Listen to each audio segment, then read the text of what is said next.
Hello les investisseurs, dans cette vidéo on va regarder le conseil d'investir de la semaine. Il s'agit du groupe Alstom SA. Avant de commencer, je vous rappelle que si vous aimez mon travail, vous pouvez vous abonner à la chaîne pour pas rater les prochaines analyses et vous pouvez faire un don, il y a le lien en description de cette vidéo.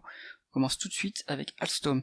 On voit que le cours s'est crashé au début de l'année à 10 € et qu'il a doublé depuis à 22 €. Donc on va regarder ce qui se passe. En termes de chiffre d'affaires, on voit qu'en médiane c'est pas si mal, on est sur une croissance médiane de 7%, avec une forte croissance sur l'exercice 2022, donc il y a dû avoir une acquisition, ça va être celle-ci. En tout cas on voit que l'entreprise croît régulièrement par acquisition pour consolider ses parts de marché, donc ça c'est positif. Est-ce que les marges montrent que c'est un business de qualité? On regarde tout de suite ça, on voit que le taux de profit brut est quand même pas si élevé, que dernièrement il est un peu en baisse, donc l'entreprise doit perdre du pricing power.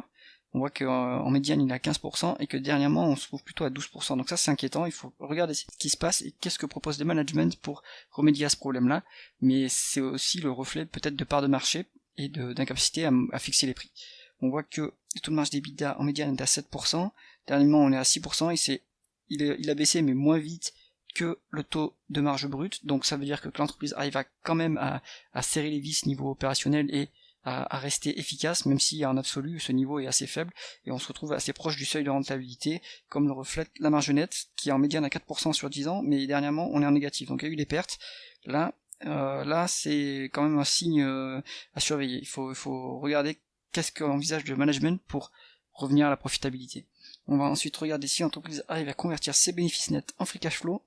Alors on se met en cumulé sur la période, et là on voit que c'est un désastre. Donc sur 10 ans l'entreprise a perdu 3,3 milliards.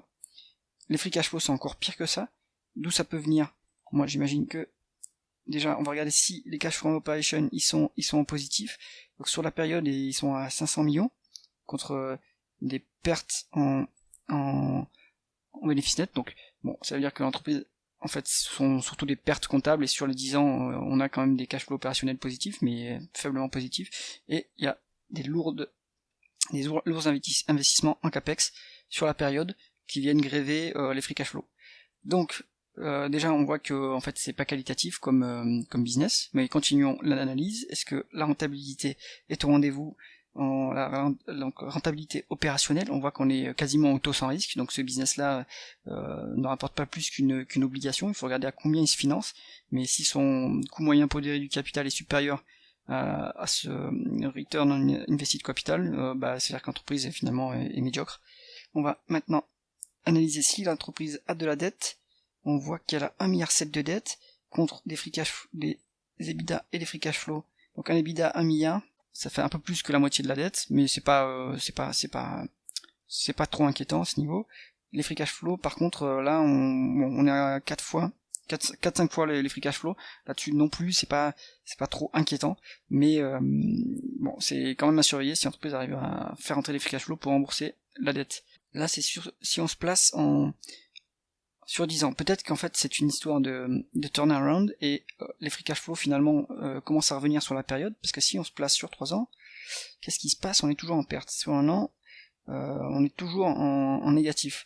Donc là, bon, c'est quand même pas rassurant comme dossier. Est-ce que l'entreprise retourne du cash aux actionnaires? Est-ce qu'elle devrait le faire? Non, mais est-ce qu'elle le fait quand même? On va regarder. Elle verse un dividende de 30 millions à peu près, 60-30 millions, ça dépend des années, donc le dividende il est fluctuant, il est aussi à un niveau assez faible finalement. De toute façon l'entreprise, là dernièrement, elle a les moyens de le payer avec des free cash flow à 400 millions, donc ça c'est bon, mais sur la période, régulièrement elle a dû s'endetter pour payer le dividende, et aussi ce qu'on voit c'est qu'elle a dilué ses actionnaires, donc là c'est pas fantastique. Si on regarde combien est valorisée cette entreprise, vu qu'elle a la dette, on va se mettre en valeur d'entreprise sur EBITDA, on voit qu'elle est actuellement à 10, contre une médiane de 12. Oui, le marché, en fait, à mon avis, le multiple de valorisation reflète la médiocre qualité du dossier. Donc, conclusion, ça c'est typiquement une recovery. Donc, ça a déjà eu lieu en 2023. Le début de la recovery a déjà eu lieu, où on a eu un doublement de la valeur. Donc ça, bien sûr, hein, c'est ce qui se passe dès qu'on est proche du seuil de rentabilité, dès qu'on publie des résultats positifs. Après des années de pertes, le cours il double, hein, forcément, puisque les bénéfices nets font des multiples de 3 fois rapidement, donc ça c'est bien, mais ça veut dire que c'est avec un risque très élevé, parce que est-ce que l'entreprise a publié des free cash flow positifs un petit peu en 2022, après ça a été négatif, et là puis elle a republié dernièrement des free cash flow positifs récemment sur le semestre 2024. Sur le deuxième semestre, elle doit avoir un exercice décalé d'ailleurs. Bon, très bien, mais est-ce que ça va se poursuivre? Quand on voit comment ça fluctue, il y a de quoi s'inquiéter. Donc, conclusion du dossier, si on fait du trading, c'est sympa, et si on fait de l'investissement value ou l'investissement value ou dividende ou qualité ou croissance, il vaut mieux se tenir à l'écart du dossier. C'est tout pour cette analyse. Si cette vidéo vous a plu, mettez un pouce vers le haut et pensez à vous abonner à la chaîne. À bientôt.